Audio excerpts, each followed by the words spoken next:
یاد رکھیے آج کے جلسے میں مجھے مولانا شمیم نے بلایا نہیں ہے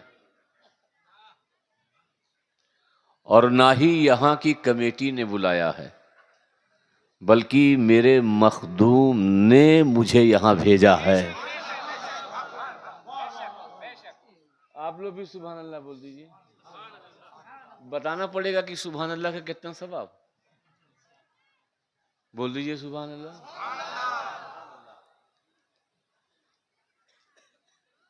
اور شاید کہ اس لیے بھیجا کہ یہ کانفرنس مختار دو عالم ہے۔ کیا ہے؟ اور یہ کہا کہ جا کے کہہ دو کہ میرے نبی کے اختیار پہ سوال کرتے ہو، نبی کے اختیار پہ سوال۔ ارے جا کے ان لوگوں کو بتا دو کہ جب نبی کے غلام کے اختیار کا یہ عالم ہے کہ ایک بلی پہ نظر ڈالے، ایک بلی پہ نظر ڈالے تو بلی کشف والی بن جائے، تو جب نبی کے امت کا ایک ولی بلی پہ نظر ڈالے تو صاحب کشف بنا دے، تو میرے مصطفیٰ کے اختیار کا عالم کیا ہوگا؟ وہ جب گدھا ہے دونوں عالم کی جھولیاں بھر دیتے ہیں تو شاہ کا عالم کیا ہوگا؟ آج اسی مختار دو عالم کانفرنس میں ہم شریک ہیں، اور ویسے بھی یہ زمین سیمانچل کی ہے، سیمانچل کی ہے نا۔ اس وقت صرف ان کیمروں کی نگاہ نہیں ہے، سیمانچل پہ پورے ہندوستان کی نگاہ ہے کہ نہیں؟ ارے ہاں نہیں تو بولو، تم لوگوں کو بھی پتا ہوگا نا۔ اور ان کیمروں والوں کو مسالہ چاہیے۔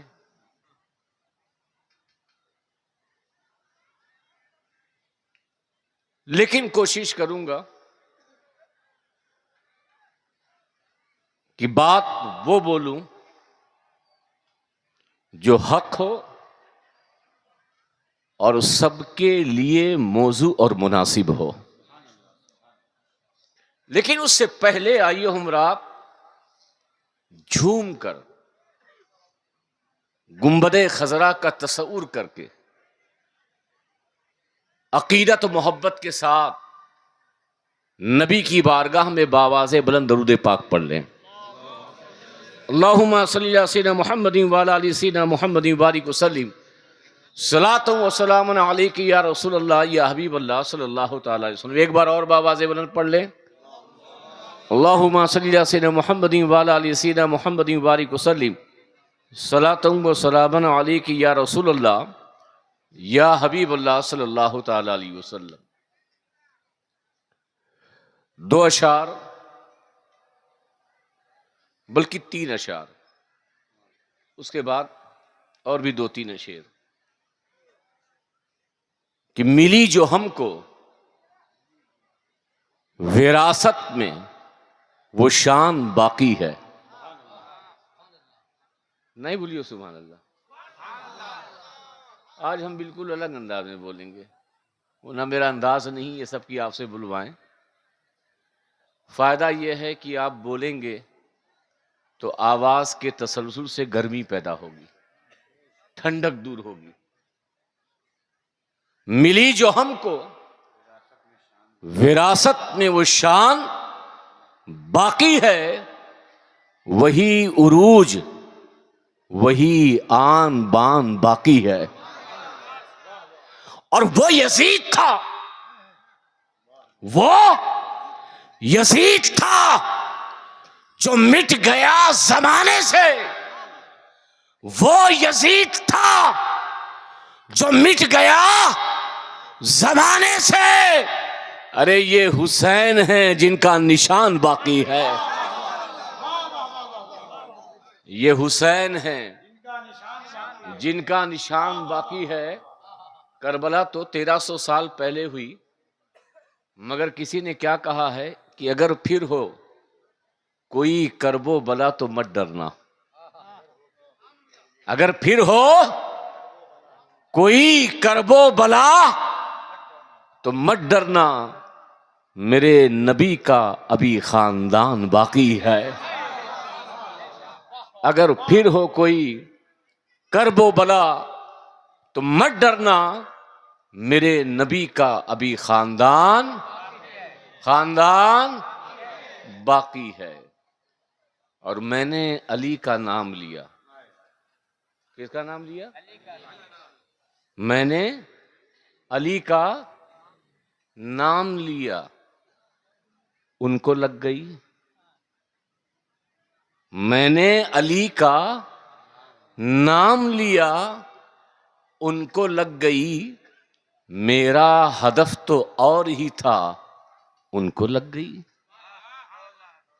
میرا ہدف تو اور ہی تھا، ان کو لگ گئی. عشق ابو تراب ہے پہچان نسل کی. عشق ابو تراب ہے پہچان نسل. سمجھتے ہو؟ حلالی کون ہے، حرامی کون ہے؟ اس کی پہچان مولا علی سے محبت.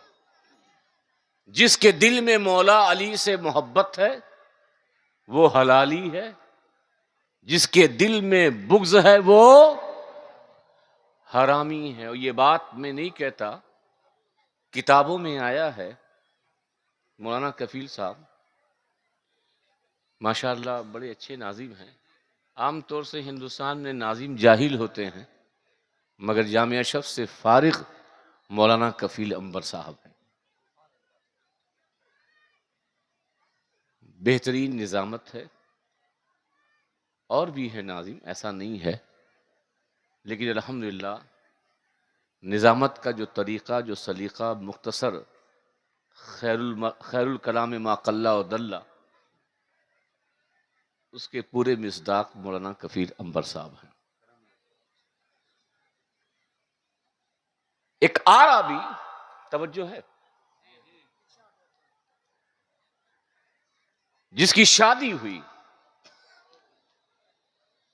گھر میں بچہ پیدا ہوا، دونوں گورے مگر بچہ کالا. دونوں گورے مگر بچہ کالا. شوہر نے اپنی بیوی کی وفا پر شک کیا. کہا بیگم یہ بچہ ہمارا نہیں ہو سکتا، اس لیے کہ میرے خاندان میں اور تیرے خاندان میں کوئی کالا ہے ہی نہیں. بیوی نے سمجھایا کہ میرے شوہر، میرے سرتاج، آپ مجھ پر شک نہ کریں، یہ بچہ ہمارا ہی ہے. بات گزر گئی، 2-3 سال ہو گئے. بچے کو گود میں لے کے نکلے بازار میں، تو لوگوں نے سوال کیا یار تم گورے، تمہاری بیوی گوری، یہ کالا آیا کہاں سے؟ پھر دوڑے ہوئے گھر آئے، بیوی سے کہا یقین سے بتاؤ یہ بچہ کس کا ہے؟ بیوی نے کہا میرے سرتاج، آپ بار بار شک کرتے ہیں، میں آپ کو بار بار جواب دیتی ہوں کہ یہ بچہ ہمارا ہے. اب اگر یقین نہ آئے تو ایک ہی دربار ہے اور وہ دربار مصطفیٰ ہے. چلو دربار مصطفیٰ میں میرے سرکار گواہی دے دیں گے کہ یہ بچہ کس کا ہے. دونوں آئے حضور کی بارگاہ میں، سارا مدعا، سارا ماجرا پیش کیا. میرے آقا ان کی باتوں کو سن رہے تھے اور وہ ساری رودات پیش کر رہے تھے کہ ہمارے گھر میں کوئی کالا نہیں، اس کے گھر میں کوئی کالا نہیں، نہ اس کا نانا کالا، نہ اس کی نانی کالی، نہ میرا باپ کالا، نہ میرا دادا کالا، نہ دادی کالی. یہ کالا آیا کہاں سے؟ حضور کی بارگاہ میں یہ بات کر رہے تھے. ان کو بھی پتا تھا کہ وہ بارگاہ ہے جو صرف ظاہر پہ ہی نہیں بلکہ نسلوں کا بھی پتہ بتاتی ہے. توجہ، جب یہ بات میرے آقا کو وہ دونوں اعرابی بتا رہے تھے، اسی درمیان امام حسین حجرے سے نکلے، باہر گئے، وہ بچہ کھڑا ہو گیا. بول دو سبحان اللہ. وہ بچہ کیا ہو گیا؟ کھڑا ہو گیا. اس اعرابی نے پوچھا حضور جواب عنایت فرمائیں، ہمارے درمیان بہت جھگڑا ہو رہا ہے، یہ بچہ کس کا ہے؟ تو میرے آقا فرماتے ہیں فیصلہ ہو گیا، فیصلہ ہو گیا. اس اعرابی نے کہا حضور آپ نے کہا، میں نے سنا نہیں، آپ نے کیا کہا؟ میرے آقا فرماتے ہیں فیصلہ ہو گیا. کیا تو نے دیکھا نہیں جب میرا نواسا، میرا لاڈلا حجرے سے باہر نکلا تو تیرا بیٹا میرے حسین کے احترام میں کھڑا ہو گیا، کھڑا ہو گیا. یاد رکھ، جو اہل بیت کا احترام کرتا ہے، جو اہل بیت کا ادب کرتا ہے، وہ حرامی نہیں بلکہ وہ حلالی ہوا کرتا ہے.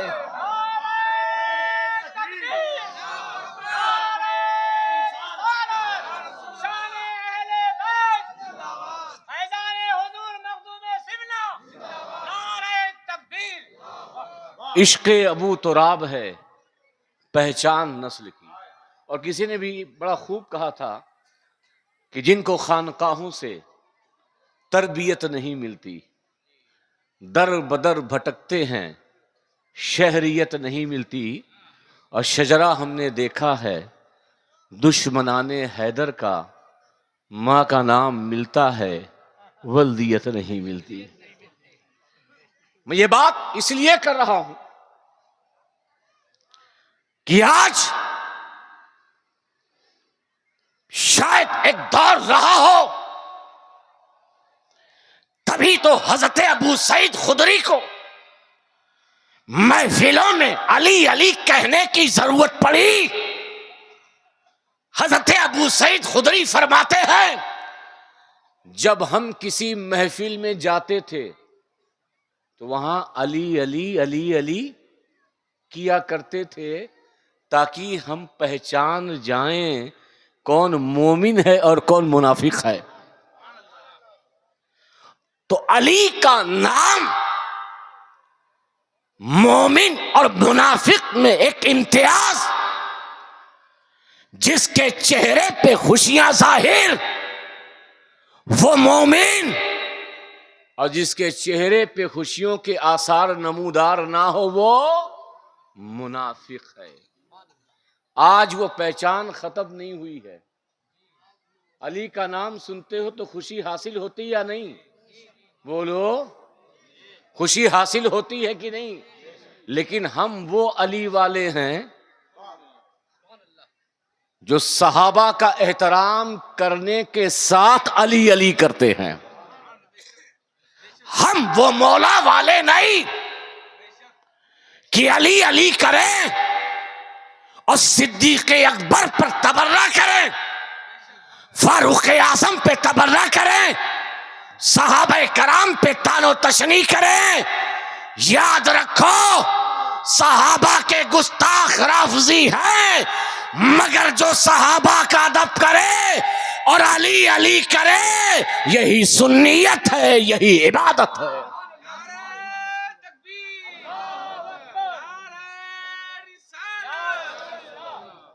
عشق ابو تراب ہے پہچان نسل کی. قول نبی جو نقل کیا ان کو لگ گئی. محبت کے ساتھ درود پاک پڑھ لیں. اللہم صلی علی سیدنا محمد وعلی آل سیدنا محمد وبارک وسلم. صلاۃ و سلام علیک یا رسول اللہ صلی اللہ علیہ وسلم. دو شعر کہ ہمیں نہ خنجر و تلوار کی ضرورت ہے، سن رہے ہو میں نے کیا کہا؟ ہمیں نہ خنجر و تلوار کی ضرورت ہے، بس رسول پاک کے کردار کی ضرورت ہے، اور میں جیت سکتا ہوں دنیا کو چند لمحوں میں، ایک حیدر کرار کی ضرورت ہے۔ آج اس شعر کے جو صحیح مصداق ہیں وہ عطائے رسول ہند الولی خواجہ غریب نواز کی ذات پاک ہے۔ بے شک میرا خواجہ ہندوستان آیا، بنگال آئے، غریب نواز بنگال آئے، ہاں نہیں بولو، بنگال آئے نہیں، بہار گئے، جھارکھنڈ گئے، ایم پی گئے، یو پی گئے، ہماچل گئے، حیدرآباد گئے، کہیں نہیں گئے نا۔ غریب نواز صرف لاہور سے پانی پت ہوتے ہوئے دلی آئے، دلی سے جے پور ہوتے ہوئے اجمیر گئے، مگر پھر بھی میرے غریب نواز کے ہاتھوں 90 لاکھ غیر مسلم مسلمان ہوئے۔ نہ آپ کے علاقے میں آئے، نہ بہار کے علاقے میں گئے، نہ یو پی کے علاقے میں گئے، نہ بنگلہ دیش کے علاقے میں گئے، نہ کسی اور علاقے گئے، مگر پھر بھی غریب نواز کے ہاتھوں کتنے مسلمان؟ سبھی بولو، کتنے مسلمان؟ 90 لاکھ۔ غریب نواز ہندوستان آئے، اجمیر میں نہ انہوں نے کوئی ٹویٹ کیا، نہ انہوں نے واٹس ایپ پہ کوئی میسج چھوڑا، نہ انسٹاگرام پہ کوئی ریل بنائی، نہ فیس بک پہ کوئی سٹوری ڈالی، کیونکہ یہ تھا ہی نہیں، نہ اشتہار چھاپا، نہ کوئی اجتماع کیا، نہ کوئی کانفرنس کی، پھر بھی غریب نواز کے ہاتھوں کتنے مسلمان؟ کتنے مسلمان؟ غریب نواز آئے، اگر لائے تو قرآن لائے، مگر غریب نواز نہ تلوار لائے، نہ تیر لائے، نہ میزائل لائے، نہ بندوق لائے، نہ کوئی اوزار لائے، نہ کوئی ہتھیار لائے، مگر پھر بھی غریب نواز کے ہاتھوں کتنے مسلمان؟ کبھی تم نے غور کیا جو ذات کہیں گئی نہ ہو، جو ذات کسی علاقے میں پہنچی نہ ہو، جو ذات کسی شہر میں گئی نہ ہو، جو ذات کسی قصبے میں پہنچی نہ ہو، جو ذات کسی اسٹیٹ میں گئی نہ ہو، جس ذات نے اجمیر میں کوئی اجتماع نہ کیا ہو، کوئی اشتہار نہ چھاپا ہو، نہ یہ اعلان کیا ہو اسلام پھیلاؤ کانفرنس، جو ذات نہ تلوار لائی ہو، نہ تیر لائی ہو، نہ بندوق لائی ہو، نہ ہتھیار لائی ہو، وہ ذات 90 لاکھ غیر مسلم کو مسلمان کیسے کر سکتی ہے؟ اس لیے کہ ہم یہاں آئے ہیں، کچھ سکھائیں گے، کچھ بتائیں گے، تبھی تم سیکھو گے، تبھی تم جانو گے۔ تم کہیں جاؤ گے کسی علامہ کے پاس، کسی مفتی کے پاس، کسی پیر کے پاس، جو وہ بتائیں گے، جو وہ سکھائیں گے، تو ہی وہ تم سیکھ پاؤ گے۔ یا ہم ہتھیار دکھائیں، یا ہم آپ کو اجتماع میں بلائیں، تبھی آپ ہماری دعوت کو قبول کرو گے، تبھی آپ ہماری باتوں پہ عمل کرو گے۔ مگر غریب نواز نہ کسی علاقے میں گئے، نہ کسی شہر میں گئے، نہ ہی کوئی اجتماع کیا، نہ ہی تیر لائے، نہ ہی تلوار لائے، مگر پھر بھی غریب نواز کے ہاتھوں 90 لاکھ مسلمان ہوئے۔ میں نے یہ سوچا یہ سوال کس سے کیا جائے؟ کسی عالم سے، کسی مفتی سے، کسی علامہ سے۔ میں نے کہا ہو سکتا ہے جواب مختلف ہو، جواب میں اختلاف ہو، عالم تصور میں غریب نواز سے ہی پوچھ لیتا ہوں، اے عطائے رسول، اے ہند الولی، اے غریب نواز، آپ ہندوستان آئے، آپ کہیں گئے نہیں، آپ نے کوئی اجتماع نہ کیا، آپ نہ تیر لائے، آپ نہ تلوار لائے نہ ہی کتابوں کا انبار لائے، مگر آپ کے ہاتھوں 90 لاکھ غیر مسلم مسلمان کیسے ہو گئے؟ تو غریب نواز کی روحانیت جواب دیتی ہے کہ ہاں یہ سچ ہے، نہ میں کسی علاقے میں گیا، نہ میں کسی بستی میں گیا، نہ میں کسی شہر میں گیا، نہ میں تلوار لایا، نہ تیر لایا، نہ کتابوں کا انبار لایا۔ اگر معین الدین ہندوستان کچھ لایا ہے تو مدینے سے مدینے والے کا کردار لے کر آیا۔ نعرہ تکبیر، نعرہ رسالت، مختار دو عالم کانفرنس، اولاد علی، اولاد علی، آل نبی، خواجہ کا ہندوستان، خواجہ کا ہندوستان۔ یاد رکھو، اسلام تقریر سے نہیں پھیلا، اسلام جلسوں سے نہیں پھیلا، اسلام مناظروں سے نہیں پھیلا۔ ارے قسم خدا کی، صحابہ کی سیرت دیکھو، صدیق اکبر ہو، فاروق اعظم ہو، عثمان غنی ہو، مولا علی ہو، عشرہ مبشرہ ہو، جن جن علاقوں سے گزر جاتے چہرہ دیکھتے تھے، لوگ اسلام کو قبول کرتے ہوئے نظر آتے تھے۔ آج اسلام جس طریقے سے پھیلنا چاہیے پھیل نہیں رہا ہے۔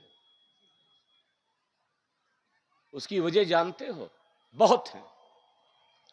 ایک تو یہ ہے کہ جو اسلام پھیلا رہا ہے وہ خود سیرت سے خالی ہے۔ جو کچھ حاصل کرنا چاہتے ہیں سامعین، ان کا ذوق الگ ہے۔ پہلے کے زمانے میں چاہے غوث اعظم کی ذات ہو، مخدوم سبنا کی ذات ہو، اولیاء کرام کی ذات ہو، ان کا کردار اتنا اعلیٰ تھا، اتنا اعلیٰ تھا کہ بارگاہ میں بیٹھنے کی ضرورت تو بعد میں، کتنے لوگ چہرہ دیکھ کر ایمان لے آتے تھے۔ آج اسلام اتنی تیزی سے پھیل نہیں رہا ہے۔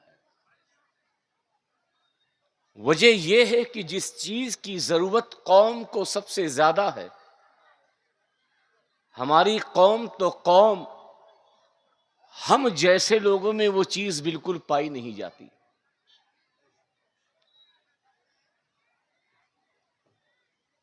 ہم نے جو تبلیغ کی، نماز، روزہ، حج، زکوٰۃ، اعمال صالحہ پر کرنی چاہیے۔ اس مجمع میں کوئی مجھے بتا سکتا ہے نماز فرض کب ہوئی؟ بتائیے، امت پر نماز فرض کب ہوئی؟ پتا ہے؟ معراج کی رات۔ کب ہوئی؟ بول تو دو۔ معراج حضور کو کب ہوئی؟ 53 سال کی عمر میں، 52 سال 6 مہینے میں نماز فرض ہوئی۔ روزہ کب فرض ہوا؟ ہجرت کے دوسرے سال، 55 سال میں۔ زکوٰۃ کب فرض ہوئی؟ ہجرت کے چوتھے سال، یعنی 57 سال میں۔ حج کب فرض ہوا؟ 6 سال، 8 سال یا 9 سال میں، یعنی حضور کی جب عمر تھی 60 سال۔ اب میں آپ سے پوچھتا ہوں، حضور کی عمر 53 سال، تب نماز فرض، 55 سال تب روزہ فرض، 57 سال تب زکوٰۃ فرض، 60 سال تب حج فرض، یہی نا؟ تو 53 سال سے پہلے امت پر نماز فرض تھی؟ بولیے، امت پر حضور پڑھتے، صحابہ پڑھتے، مگر امت پہ فرض 52 سال میں نماز نہیں، روزہ نہیں، زکوٰۃ نہیں، حج نہیں، رمضان کا روزہ۔ 40 سال سے لے کر 53 سال تک نہ نماز کی فرضیت، نہ روزے کی فرضیت، نہ زکوٰۃ کی فرضیت، نہ حج کی فرضیت. تو سوال یہ ہے کہ اعلان نبوت کے بعد 13 سال میرے آقا نے کیا کیا؟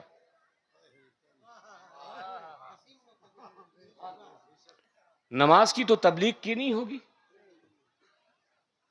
روزے کی تو تبلیغ کی نہیں ہوگی، زکوٰۃ کی تبلیغ تو کی نہیں ہوگی، حج کرنے کے لیے تو کہا نہیں ہوگا. 41 42 43 44 45 46 47 48 49 50 51 52 نہ نماز فرض، نہ روزہ فرض، نہ حج فرض، نہ زکوٰۃ فرض. تو آخرکار میرے آقا نے تبلیغ کس بات کی؟ اس کا جواب حضرت خدیجہ دیتی ہے. جب میرے آقا پہ وحی نازل ہوئی، آقا گھر میں آئے، بدن کانپ رہا تھا، میں نے کمبل اڑھایا تو میں نے ایک بات کہی کہ میرے سرتاج، آپ گھبرائیں نہیں، اللہ آپ کو ہلاک نہیں کرے گا، اللہ آپ کو ضائع نہیں کرے گا، آپ پریشان مت ہوں، اس لیے کہ جو صفت آپ کے اندر ہے 7 یا 8 صفات، روئے زمین میں کسی کے اندر وہ صفت نہیں ہے. پہلی صفت یہ ہے کہ میرے سرتاج آپ دلوں کو جوڑنے والے ہیں. بولو سبحان اللہ. آپ دلوں کو جوڑنے والے ہیں. مصطفیٰ نے 40 سے پہلے ہو، 53 تک ہو یا 63 تک ہو، میرے مصطفیٰ نے 2 ٹوٹے ہوئے دلوں کو جوڑا ہے. نماز بعد میں، روزہ بعد میں، حج بعد میں، زکوٰۃ بعد میں، پہلے میرے آقا نے ٹوٹے ہوئے دلوں کو جوڑا ہے. میرے آقا نے ارشاد فرمایا، ابن داؤد کی حدیث پاک ہے کہ کیا میں تمہیں کوئی ایسا عمل نہ بتا دوں جو نماز سے بھی افضل ہے، جو روزے سے بھی افضل ہے، جو صدقہ دینے سے بھی افضل ہے. صحابہ نے کہا یا رسول اللہ، وہ کون سا عمل ہے جو نماز سے افضل، روزے سے افضل، زکوٰۃ سے افضل؟ تو میرے آقا فرماتے ہیں کہ اگر 2 دشمن ہو، 2 دلوں میں دوریاں ہو، اگر ان دوریوں کو قریب میں کوئی بدل دے تو اس کا یہ عمل نماز سے بھی افضل ہے، روزہ رکھنے سے بھی افضل ہے، صدقہ اور خیرات کرنے سے بھی افضل ہے. بات بہت معمولی ہے. جمعہ میں نمازی مل جاتے ہیں، عید میں تو بہرحال مل جاتے ہیں. عمرہ کرنے والوں کی تعداد بہت، اب تو عمرہ کرنے عام ہو گیا ہے. زکوٰۃ دینے والے بہت، روزہ رکھنے والے بہت.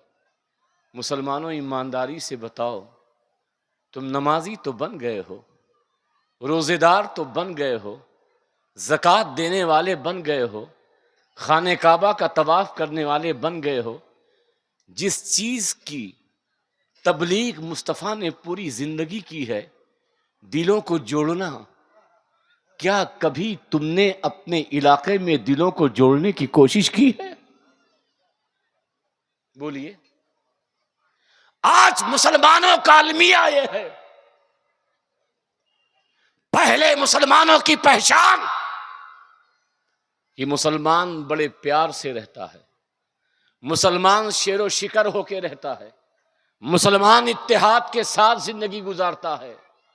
مگر آج مسلمانوں کی بستی اس نام سے جانی چاہتی ہے کہ جہاں سب سے زیادہ لڑائی ہو، جہاں سب سے زیادہ جھگڑا ہو، جہاں نالی پہ اختلاف ہو، جہاں اینٹے کے 4 انچ نکلنے پہ مرڈر ہو جاتا ہو، وہ علاقہ کسی اور کا نہیں بلکہ وہ علاقہ مسلمانوں کا ہے. نماز پڑھنے سے ایک بات بتاؤں مولانا شمیم صاحب، نماز فرض ہے، اہم عبادت ہے. نماز پڑھنے سے تمہیں فائدہ ملے گا، اسلام کو کوئی فائدہ نہیں۔ تمہارے مذہب کو فائدہ ہے تمہاری نماز پڑھنے سے؟ بولو، نماز پڑھو گے تم جنت میں جاؤ گے، نہیں پڑھو گے تو جہنم میں جاؤ گے۔ روزہ رکھو گے تو جنت میں جاؤ گے، نہیں جاؤ گے تو نہیں رکھو گے تو جہنم میں جاؤ گے۔ زکات دو گے تو جنتی، نہیں دو گے تو جہنمی۔ یہی ہے نا؟ لیکن اس سے اسلام کو فائدہ کچھ ہے؟ آپ زکات دو یا نہ دو، تمہارے مذہب کو کوئی فائدہ نہیں۔ آپ روزہ رکھو یا نہ رکھو، تمہارے دین کو کوئی فائدہ نہیں۔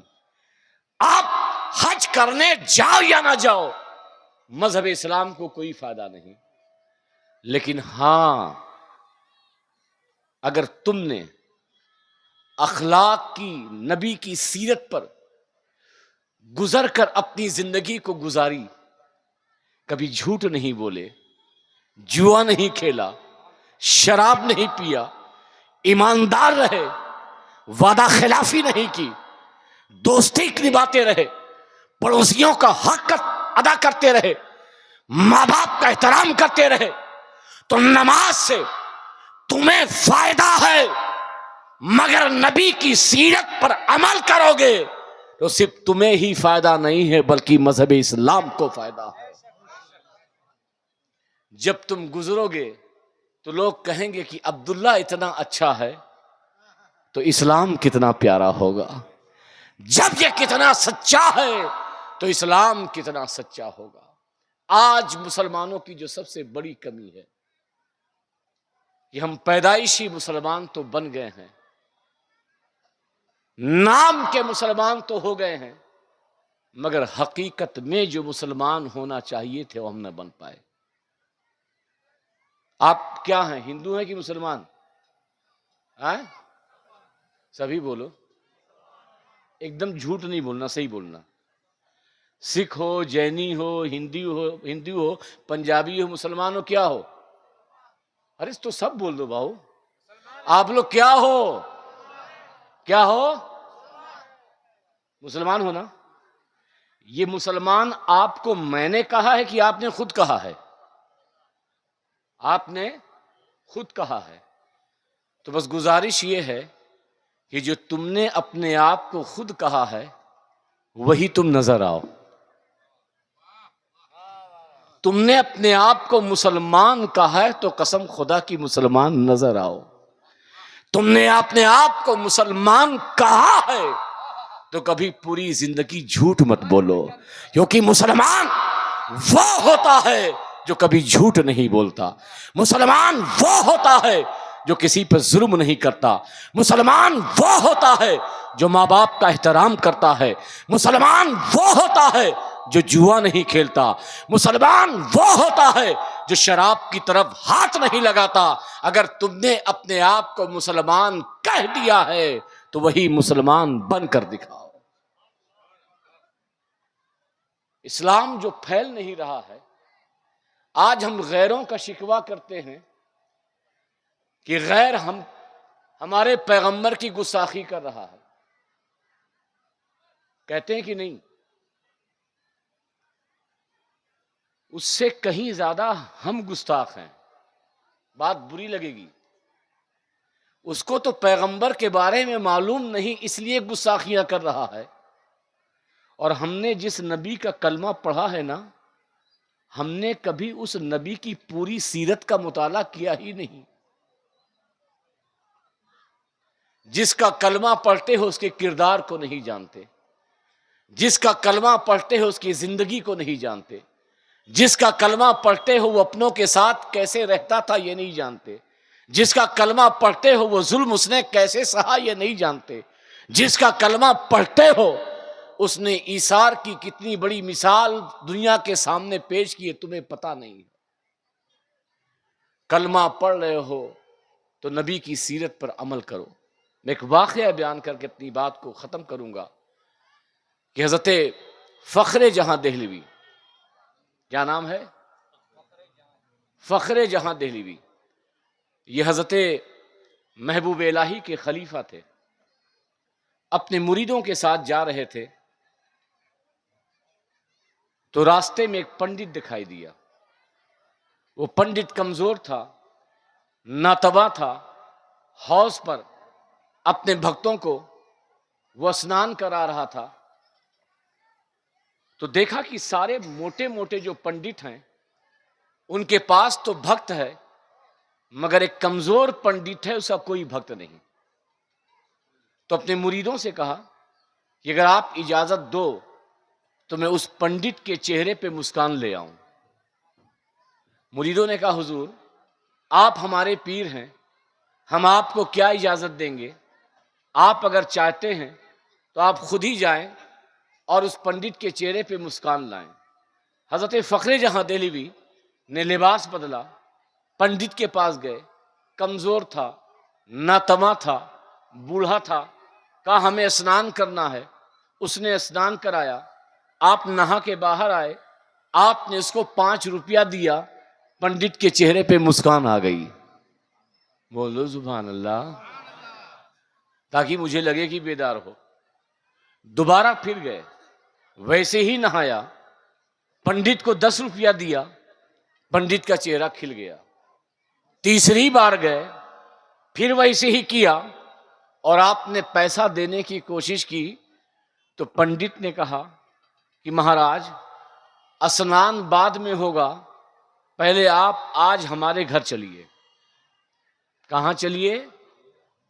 ہمارے گھر چلیے. حضرت فخر جہاں دہلوی اس کے ساتھ گھر چلے گئے.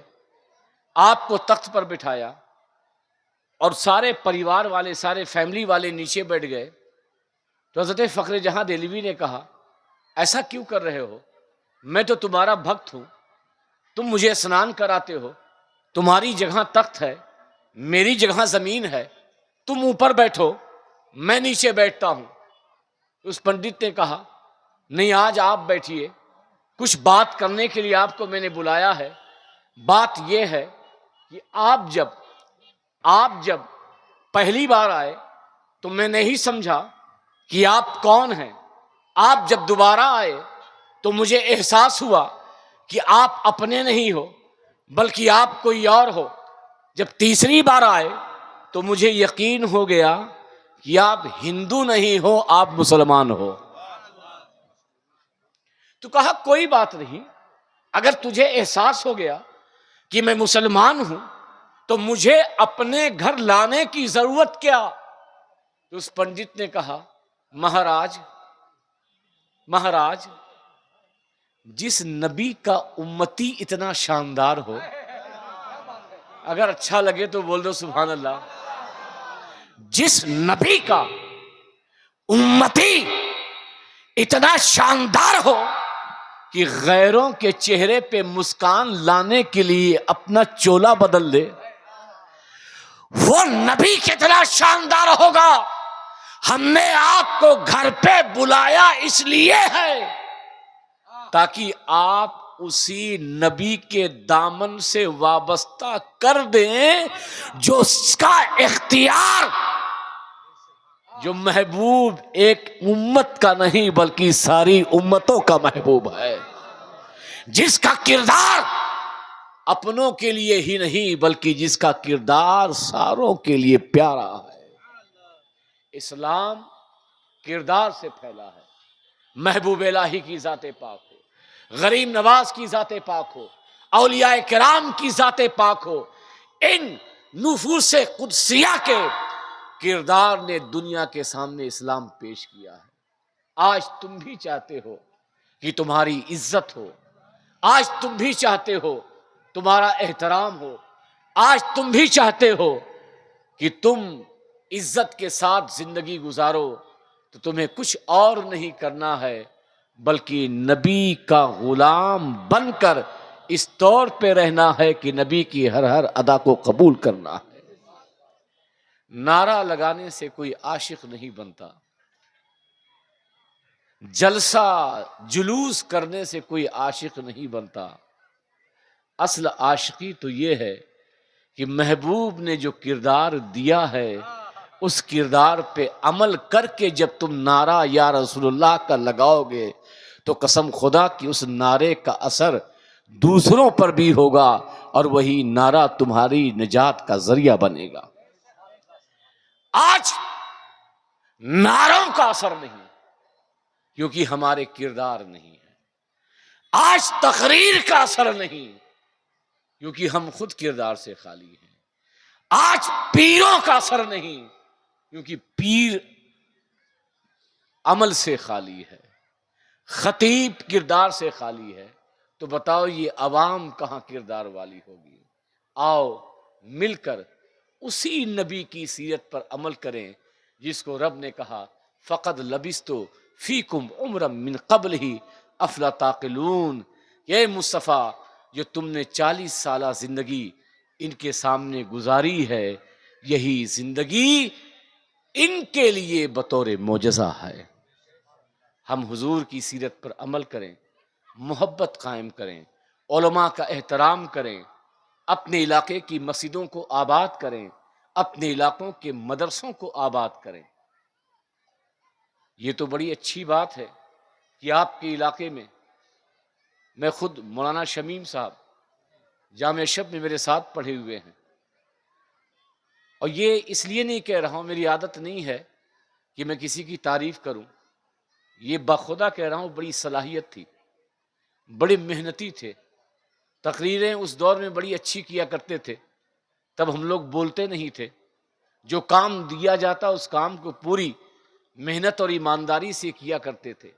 آج روپیہ پیسہ کمانے کے لیے لوگ اپنے شہر کو چھوڑ دیتے ہیں، اپنے علاقے کو چھوڑ دیتے ہیں تاکہ پیسہ آ جائے، مگر مولانا شمیم صاحب قبلہ آپ کے علاقے میں، اپنے علاقے میں رہ کر کے یہ دنیا کو پیغام دے رہے ہیں کہ جو مثل مشہور ہے، چراغوں کے تلے اندھیرا ہوتا ہے، تاکہ میں کام کر کے دنیا کو بتا دوں یہ اور چراغ ہیں جس کے تلے اندھیرا ہوتا ہے، مگر یہاں اس چراغ کے نیچے اندھیرا نہیں ہوگا، اس لیے کہ وہ چراغ ہے مگر انہوں نے علم کی شمع روشن کی ہے، اور جہاں علم کی شمع روشن ہو وہ نہ خود اندھیرے میں رہتا ہے اور نہ ہی آنے والے کو اندھیرے میں رکھتا ہے۔